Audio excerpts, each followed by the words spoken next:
Types of debentures, ये question आपको 16 mark का भी आ सकता है और एक शॉर्ट नोट के रूप में भी आ सकता है। नाउ पहले तो शॉर्ट में डिबेंचर क्या है, एक प्रकार का कर्जा है। कौन लेता है? Public limited company. किससे लेती है? डिबेंचर होल्डर से। कौन ले सकता है? Public limited. कौन नहीं ले सकता है? Private limited.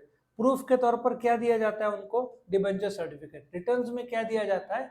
इंटरेस्ट। नाउ ये था डिबेंचर का शॉर्ट में मीनिंग। अब टाइप्स, आपको एग्जाम में फुल मार्क्स चाहिए तो जरूरी है कि आप ये चार्ट ड्रॉ करो। ठीक है, ये जो चार्ट है ना, आप एग्जाम में जरूर ड्रॉ कर सकते हो। नाउ हम इसमें आते हैं कन्वर्टिबल। एक एक करके मैं आपको डिस्टिंग्विश टाइप्स में फर्क बताऊंगा। हर एक में दो दो टाइप्स है। पहला, convertible and non convertible debentures. Convertible debentures क्या होता है? आपने एक 10 लाख रुपए का कर्जा लिया। किससे? डिबेंचर होल्डर से। कितने साल के लिए? 10 साल के लिए। तो कन्वर्टिबल डिबेंचर यदि है तो मे भी 3 से 4 साल बाद आप डिबेंचर होल्डर को ऑफर दे रहे, क्या आप कन्वर्ट हो जाएंगे इनटू इक्विटी शेयर्स? तो कन्वर्टिबल डिबेंचर्स वो डिबेंचर्स है जो कन्वर्ट हो जाएंगे into equity shares debenture holder के ऑप्शन में। या हो सकता है 10 साल बाद जब लौटाने का टाइम आ जाए तो उनको ऑप्शन दिया जाएगा, आपको कन्वर्ट होना है कि आपको वापस पैसे चाहिए। उसने बोला वापस पैसे चाहिए तो पैसे दे देना। कन्वर्ट होना है तो वो किस में कन्वर्ट हो जाएगा? Into equity shares. अभी नॉन कन्वर्टिबल में वो 10 साल तक डिबेंचर ही रहेगा, उसको इंटरेस्ट दिया जाएगा और कंपलसरी लौटाया जाएगा, वो कन्वर्ट नहीं हो सकता। आप 5 साल बाद नॉन कन्वर्टिबल को कन्वर्टिबल नहीं कर सकते। अब जब आप खरीदोगे तो आपके मन में एक सवाल आएगा, कैसे पता चलता है कि वो कन्वर्टेबल है कि नॉन कन्वर्टेबल? जब आप कॉलेज का फॉर्म भरते हो तो आप कॉलेज का नाम देखते हो, तो उस फॉर्म को प्रोस्पेक्टस बोलते हैं जब कंपनी इश्यू करती है डिबेंचर का पैसा लेने के लिए। उस फॉर्म में क्लियर कट मेंशन्ड होगा कि वो कन्वर्टेबल है क्या नॉन कन्वर्टेबल है। आपको ध्यान से पढ़ना होगा, कुछ नहीं बोला है तो वो नॉन कन्वर्टेबल होना चाहिए। आया समझ में? बोलना तो पड़ेगा ही, कंपनी को अंधेरे में रख नहीं सकती।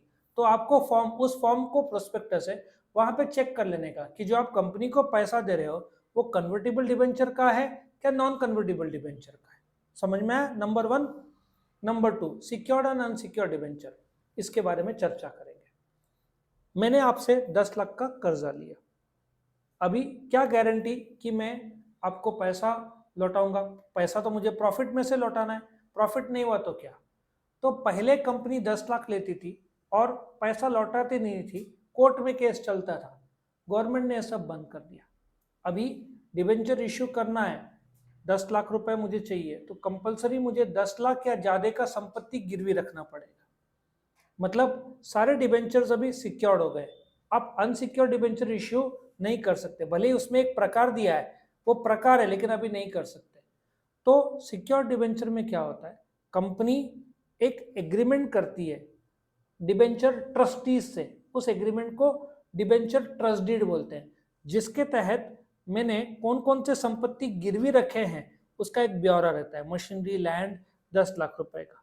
सो अब 10 लाख रुपए गिरवी हो गया, मैंने आपको इंटरेस्ट नहीं दिया, तो क्या हो सकता है? डिबेंचर ट्रस्टीज ये 10 लाख रुपया का जो संपत्ति गिरवी है उसको बेच के अपना पैसा ले सकती है। तो ऐसा टाइप का डिबेंचर जिसमें मैंने संपत्ति गिरवी रखा है उसको सिक्योर डिबेंचर बोलते हैं। उसमें दो प्रकार के चार्ज है, कौन से? फिक्स्ड और फ्लोटिंग। फिक्स्ड में स्पेसिफिक मशीनरी, स्पेसिफिक जमीन, स्पेसिफिक बिल्डिंग आता है, फ्लोटिंग में पूरा कंपनी आता है। तो आप देखो कौन सा चार्ज, कौन सा टाइप का गिरवी है।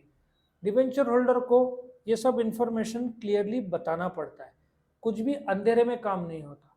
कंपनी ने इंफॉर्मेशन नहीं दिया तो पेनल्टी कंपनी के डायरेक्टर्स को लगना है।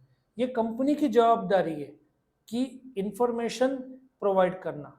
अब कौन सा इंफॉर्मेशन, कैसा इंफॉर्मेशन, सेबी के गाइडलाइंस क्लियर कट है, वो गाइडलाइंस देख के आप इश्यू करो तो आसान हो जाएगा। गाइडलाइंस तो बड़े क्लियर है कि प्राइवेट लिमिटेड इश्यू नहीं कर सकते। भारत में कितने कंपनीज है? 12-12.5 लाख कंपनीज है। कितने पब्लिक लिमिटेड है? करीबन 70,000। कितने प्राइवेट लिमिटेड है? बाकी 11.5-12.5। उन 70,000 में भी कितने शेयर बाजार में लिस्टेड है? करीबन 7,000। मतलब बाकी 63,000 पब्लिक लिमिटेड है, पर उनके शेयर्स अभी तक मार्केट में नहीं आए। ओला एक कंपनी है जो अभी शेयर्स लाने वाली है, ह्यूंडई का भी न्यूज है। Next, redeemable and perpetual debenture. Simple सा है, रिडीमेबल वो डिबेंचर है जिसमें लौटाने की तारीख दी गई हो। फॉर एग्जाम्पल आज चल रहा है 2024, मैं लौटाऊंगा 2034, लौटाना 10 साल के ऊपर अलाउड नहीं है। तो रिडीमेबल डिबेंचर वो रिडीमेबल है, वो डिबेंचर है जिसमें लौटाने की तारीख क्लियर कट स्टार्टिंग में दी गई है। परपेचुअल डिबेंचर वो डिबेंचर है जिसमें लौटाने की तारीख नहीं दी गई है, कंपनी अपने हिसाब से नोटिस देके वो लौटा सकती है। परपेचुअल मतलब फॉर एवर, हर साल कंपनी प्रिंसिपल और इंटरेस्ट देगी, और जब बहुत ज़्यादा प्रॉफिट हुआ तभी लौटाएगी, तो उसको रिडीमेबल बोलते हैं जिसमें लौटाने का तारीख दिया होगा, इसको परपेचुअल बोलते हैं। हाँ, ये एक ज़माने में 99 ईयर्स के लिए इश्यू करती थी, लेकिन आजकल परपेचुअल कोई नहीं करता, लौटाने का टाइम फ्रेम जरूर देता है। अच्छा, ये जो नोट्स है टाइप्स ऑफ डिबेंचर में, 4th, 5th, 6th और 7th इन्होंने गलती से बॉन्ड्स का डाल दिया बुक में, ठीक है, तो इसको मैं करेक्ट कर देता हूँ। जो एक पॉइंट है जो रजिस्टर्ड और बेरर उन्होंने दिया नहीं है, वो मैं आपको अभी बता देता हूँ, तो कंफ्यूजन नहीं रहेगा। तो वहाँ पे रजिस्टर्ड और बेरर, इसका फोटो ले लेना, ठीक है, ये अपने नोट्स में ऑलरेडी दिया हुआ है। सिर्फ दो आपको ये जो नोट्स में ये गलत है, 4th, 5th, 6th और 7th एक्चुअली बॉन्ड्स के टाइप्स दे दिए उन्होंने, ये डिबेंचर के टाइप्स नहीं है, बॉन्ड्स के टाइप्स। सो बॉन्ड जो डिबेंचर के इन्होंने जो पहला 1, 2, 3 दिया है वो बराबर है, लेकिन 4th ये रहा रजिस्टर्ड और बेरर, इसके बारे में मैं चर्चा करूंगा। रजिस्टर्ड डिबेंचर क्या होता है ना, हर एक कंपनी को हेड ऑफिस में एक रजिस्टर रखना पड़ता है, उस रजिस्टर को रजिस्टर ऑफ डिबेंचर्स बोलते हैं, जिसमें जैसे आपका कॉलेज के पास नाम, पता, आधार कार्ड नंबर सब रहता है ना। 80 स्टूडेंट्स है यदि कॉलेज में बीबीए के, या बीकॉम के 1000 स्टूडेंट है, तो 1000 के 1000 स्टूडेंट्स का लिस्ट तो होगा कॉलेज के पास। सो वो जो रजिस्टर है जिसमें सारे डिबेंचर होल्डर्स के नाम है, कितने डिबेंचर उन्होंने लिए, कितना इंटरेस्ट कंपनी देगी, ये सब इंफॉर्मेशन उसमें रहता है। तो ऐसे टाइप के डिबेंचर्स को रजिस्टर्ड डिबेंचर बोलते हैं, और ये पब्लिक लिमिटेड कंपनी को ये रजिस्टर कंपलसरी हेड ऑफिस में रखना पड़ता है, जिसको टेक्निकल भाषा में रजिस्टर्ड ऑफिस बोलते हैं। वैसे तो मेजॉरिटी कंपनीज के रजिस्टर्ड ऑफिस मुंबई में रहता है। तो वो रजिस्टर में जो डिबेंचर होल्डर्स का नाम है उसको रजिस्टर्ड डिबेंचर बोलते हैं।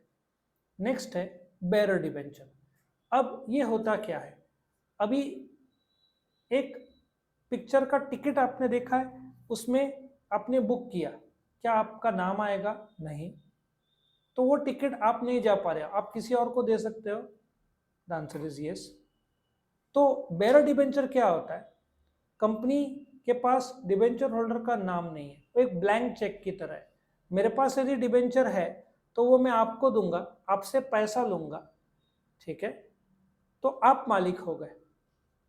समझ में आ रहा है? बेरर डिबेंचर एक ब्लैंक चेक की तरह है, मेरे पास वो कॉपी है, उसमें नाम नहीं रहेगा, तो मैं जिसको दूंगा वो मालिक बन जाएगा। अब फर्क देखो, रजिस्टर्ड डिबेंचर में कंपनी के पास नाम है डिबेंचर होल्डर्स का, कंपनी इंटरेस्ट किसको देगी?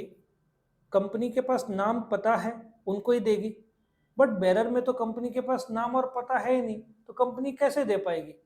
बराबर है, साल में जो इंटरेस्ट देना है, तो बेरर डिबेंचर का जो सर्टिफिकेट रहता है उसमें इंटरेस्ट के कूपन्स अटैच रहते हैं, जिसके पास डिबेंचर है बेरर वो उसका मालिक होता है।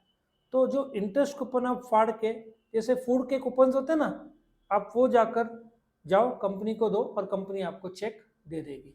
सो ये इतने फेमस नहीं है बेरर डिबेंचर, क्योंकि मिसप्लेस हो जाए तो इसमें फ्रॉड भी होने का चांस रहता है, और आजकल तो 100 में से 99 कंपनी सबके रजिस्टर्ड डिबेंचर ही रहते हैं। बट एक प्रकार है, कितने प्रकार है डिबेंचर्स का, ये पूरा लिस्ट दिया हुआ है 8। तो यहाँ पे जो लिस्ट दिया है, कन्वर्टेबल, सिक्योर्ड, रिडीमेबल, ये 6, 2, 2 और 2, और चौथा मैंने रजिस्टर्ड और बेरर बोला जो इधर दिया नहीं था। आप जब एग्जाम में लिखोगे तो आप एग्जाम्पल जरूर जोड़ देना, तो आपका काम आसान हो जाएगा। समझ में आया आपको?